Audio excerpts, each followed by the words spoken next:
Hello and good evening viewers. आप देख रहे हैं बॉडी पॉलिटिक और मैं हूं जावेद लांगा।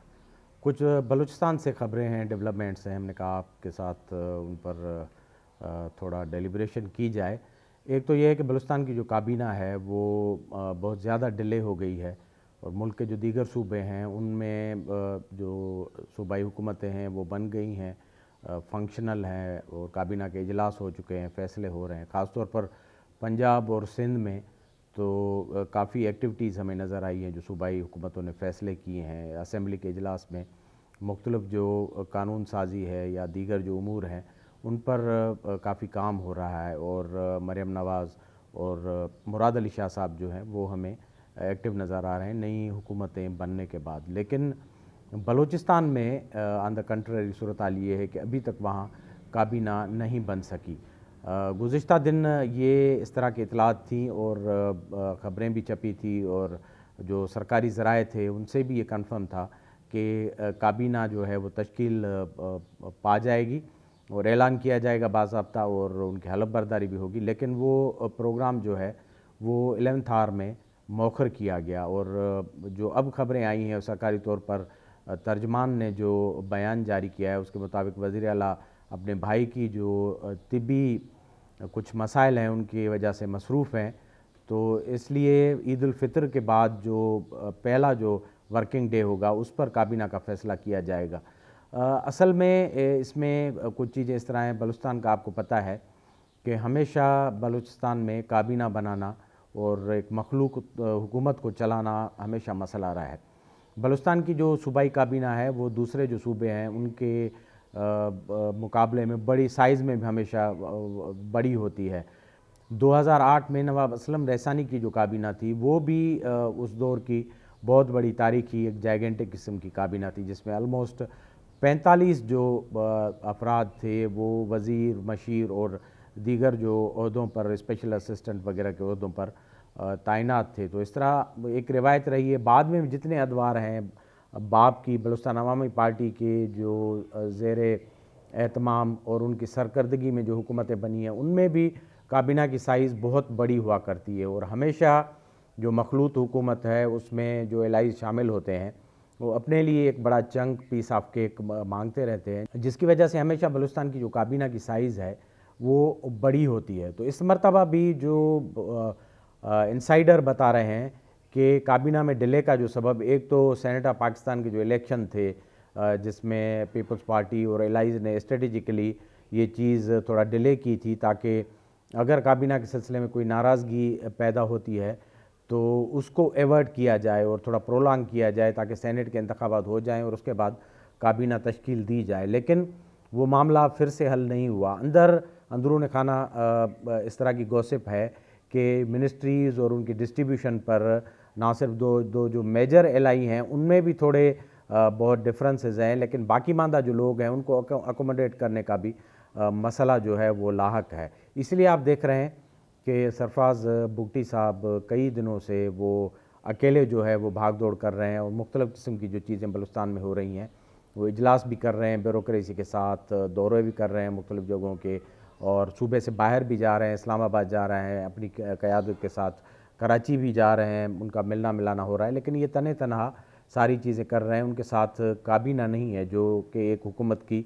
और वज़ीर आला की स्ट्रेंथ होती है। तो अब देखें ईद के बाद ये काबीना किस तरह बनती है और कौन कौन से जो लोग हैं वो अगेन बहरावर होते हैं। लेकिन जो सूरत हाल है उससे बिल्कुल ये ऑब्वियस है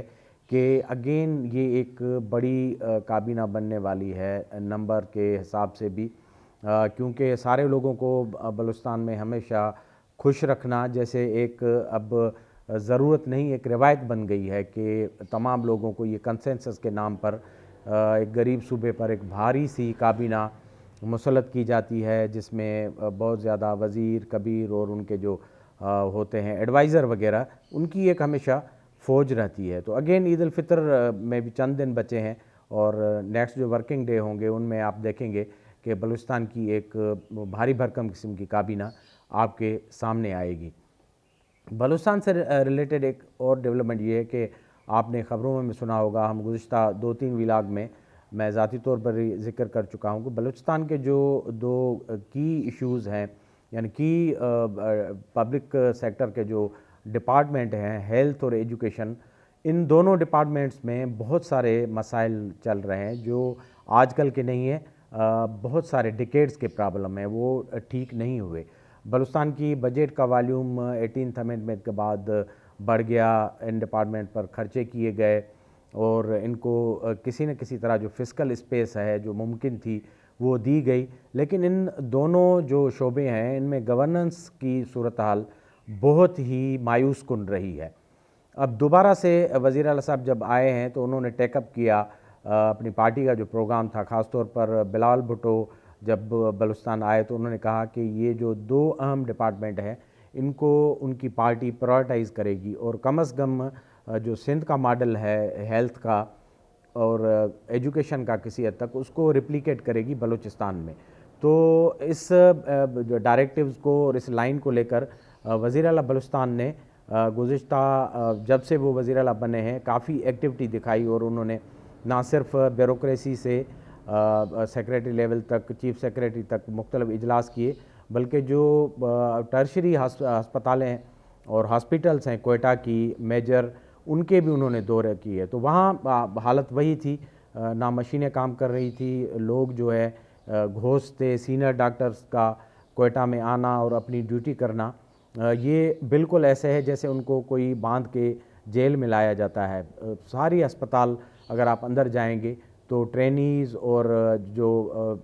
پی جیز ہیں، پوسٹ گریجویٹس ہیں، وہی چلا رہے ہیں۔ میجر جو او پی ڈیز ہیں دونوں بڑی ہسپتالوں میں، سنڈیمن میں بھی اور بی ایم سی جو بولان میڈیکل کالج ہسپتال ہے، ان میں ایسے ہی صورتحال پیرامیڈکس کی ہے، وہ بھی اپنی ڈیوٹیز نہیں کرتے اور سروس ڈیلیوری انتہائی پور درجے کی ہے۔ تو سرفراز بگٹی صاحب نے جب اپنے عہدے کا حلف اٹھایا تو انہوں نے یہ جو دو کی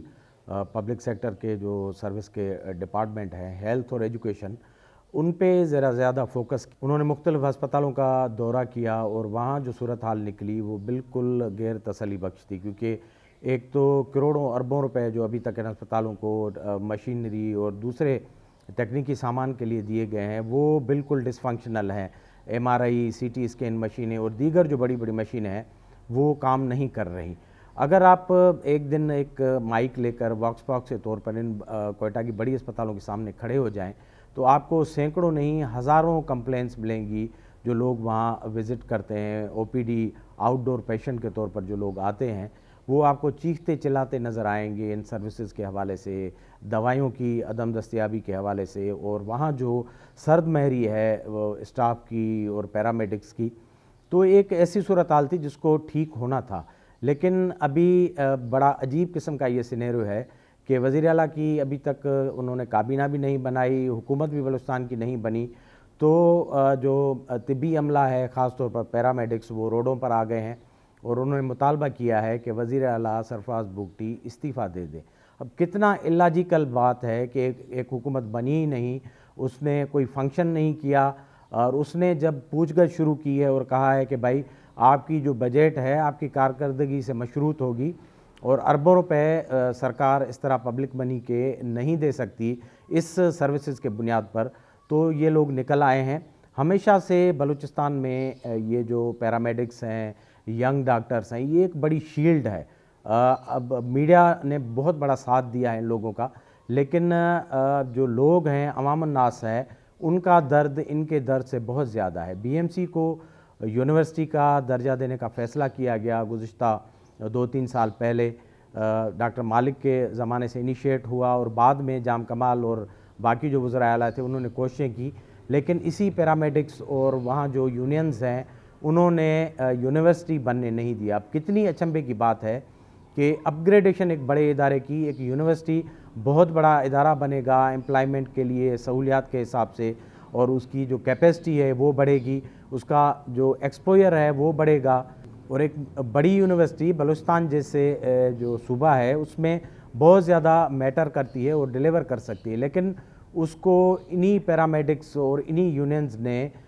زور بازو سے احتجاج کر کے، طویل جو اسٹرائکس کر کے، او پی ڈیز بند کر کے اس کو نہیں ہونے دیا۔ اب دوبارہ سے سرکار بنی ہی نہیں تو یہ لوگ جو ہیں وہ سڑکوں پر آ گئے اور مطالبہ کر رہے ہیں کہ وزیر اعلیٰ استعفیٰ دے دیں۔ وہ وزیر اعلیٰ جس نے ابھی تک गवर्न ही नहीं किया, कोई फैसला नहीं किया, उसको इस्तीफ़ा क्यों देना चाहिए कि वो इनकॉम्पिटेंट है, उसने कुछ नहीं किया। अब वज़ीर आला की काबीना ही नहीं बनी, उसने कोई एक स्टेप ही नहीं लिया, फैसला ही नहीं लिया, तो आप किस तरह कह सकते हैं कि वो इनकॉम्पिटेंट है? भाई होंगे, आगे जाकर शायद वो साबित हों, आपकी बात सही भी हो, लेकिन उसका कानूनी और अखलाकी जवाज़ है, वो अभी इलेक्ट हुए हैं और आपसे अगर सर्विसेज मांग रहे हैं, आपसे डिलीवरी मांग रहे हैं आपके काम में, तो वो किस तरह इनकॉम्पिटेंट हो गए और नाअहल हो गए? तो ये एक बुनियादी मसला और बुनियादी सवाल है जो बलूचिस्तान के सेहत के शोबे में और बलूचिस्तान के तालीम के शोबे में एक बहुत बड़ा चैलेंज है। इस वज़ीर आला और आने वाली जो काबीना बनेगी वो किस तरह टैकल करते हैं, क्योंकि अभी तक इन सारी यूनियंस ने बलूचिस्तान में किसी किस्म के जो रिफॉर्म्स हैं बेहतरी के और बेटरमेंट के, वो इन्फोर्स होने और अमल में लाने नहीं दिए। अब ये ख़ुद चैलेंज है कि वो किस तरह बलूचिस्तान का जो हेल्थ सेक्टर है उससे किस तरह सर्विसेज लेते हैं लोगों के लिए, अवामन लास के लिए।